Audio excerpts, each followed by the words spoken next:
Bonjour, aujourd'hui on plonge dans un livre qui a fait pas mal de bruit, Faites-les lire, pour en finir avec le crétin digital de Michel Desmurger. C'est une analyse franchement assez percutante sur la place de la lecture pour nos enfants, surtout, à notre époque, celle des écrans, partout, tout le temps. Et Desmurger nous attrape dès le début avec une image très personnelle, presque magique. Il nous parle de ce temps où, vous savez, un bon livre et une petite lampe de poche sous les draps, ça suffisait à créer des mondes entiers. C'est vraiment ça, le super pouvoir de la lecture, un pouvoir d'évasion, de création. Et la question qu'il pose, c'est est-ce que ce pouvoir n'est pas en danger aujourd'hui? Alors, pour y voir plus clair, voilà le plan. On va d'abord identifier l'éléphant dans la pièce, le grand rival de la lecture. Ensuite, on regardera les preuves, les chiffres qui montrent un vrai déclin.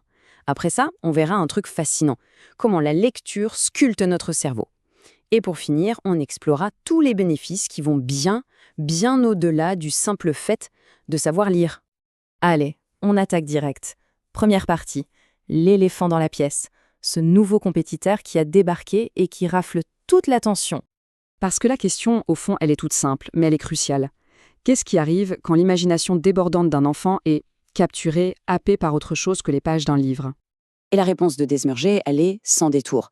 Cet éléphant, c'est une bête gigantesque, super séduisante, carrément hypnotisante. Ce sont les écrans. Pensez-y. Ils sont partout, tout le temps accessibles. C'est une concurrence absolument féroce pour le temps et surtout pour l'attention dont la lecture a besoin. Mais attention, ce n'est pas juste un discours de « c'était mieux avant ». Pas du tout. Ce déclin, il est mesurable. On a des chiffres, des données, et les conséquences sont bien réelles et bien documentées. Prenez les chiffres de l'enquête PISA de 2018. Ils parlent d'eux-mêmes. En France, sur les jeunes de 15 ans, il n'y en a que 9% qui atteignent un niveau de lecture avancé. Et à l'opposé, on a 64%, la grande majorité donc, qui est à un niveau basique ou même faible. Ce que ça veut dire, concrètement, c'est que la difficulté à lire et à comprendre un texte un peu complexe, c'est devenu la norme. Et pour voir ça de plus près, Desmurger nous donne un exemple génial. On va comparer deux versions du Club des 5. La version des années 60, ça donnait « Ne vous désolez pas d'avance, nous trouverons bien quelques autres endroits où vous envoyer et où vous vous amuserez autant. » Plutôt soutenu, non? Et maintenant, la version de 2006, pour dire la même chose, « Ne faites pas cette tête. » Voilà. Toute la richesse du vocabulaire, la complexité de la phrase, pouf, envolée. Et là, on ne parle plus juste de simplification, on parle de dégâts structurels à la langue elle-même. L'auteur cite ce tweet d'un rappeur connu « Je tenais à m'excuser ». Le problème ici, ce n'est même plus l'orthographe, c'est l'incapacité à construire une phrase qui tient debout. Et ça, c'est le symptôme de quelque chose de bien plus profond. Bon, le constat est un peu rude, c'est vrai. Mais maintenant, passons à la solution. Et c'est là que ça devient, je trouve, absolument fascinant. On va voir comment la lecture, littéralement, construit notre cerveau. Et là, c'est la science qui parle. Le concept clé, c'est la plasticité cérébrale. Qu'est-ce que c'est? C'est tout simplement la capacité incroyable de notre cerveau à changer, à se réorganiser en fonction de ce qu'on lui demande. Il faut bien comprendre une chose. Notre cerveau n'est pas né pour lire. Par contre, il est né pour apprendre. Et apprendre à lire, c'est peut-être l'un des exercices les plus complets et intenses qu'on puisse lui imposer. Alors, comment ça se passe? Concrètement, quand on est, il n'y a pas de zone de la lecture toute prête dans notre cerveau. Il faut la construire de A à Z. Et pour ça, le cerveau est malin. Il va recycler des zones qui existent déjà, notamment celles qui s'occupent de la vision et du langage. Il va les reconnecter, les réorganiser pour créer une toute nouvelle autoroute neuronale spécialisée dans la reconnaissance des mots.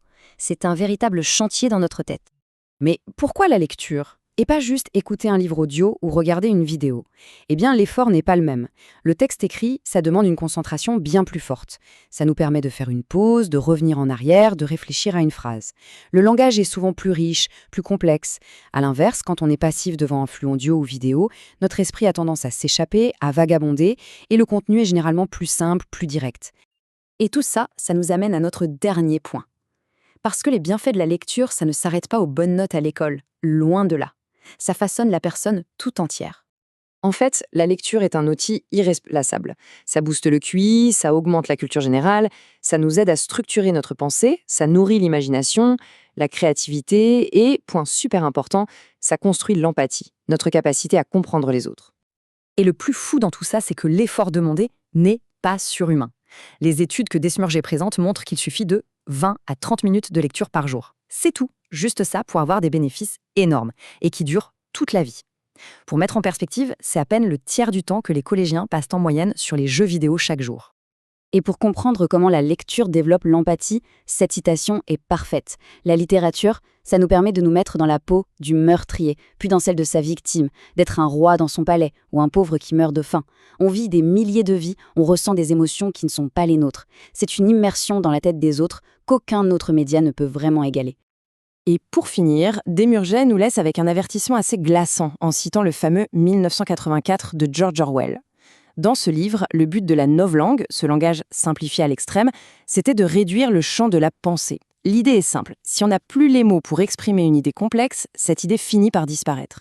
Le déclin de la lecture, ce n'est donc pas juste un problème personnel ou scolaire, c'est un enjeu de société.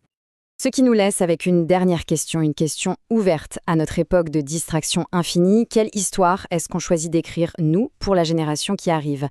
C'est sur cette réflexion que nous laisse Michel Desurget. Merci d'avoir été à l'écoute.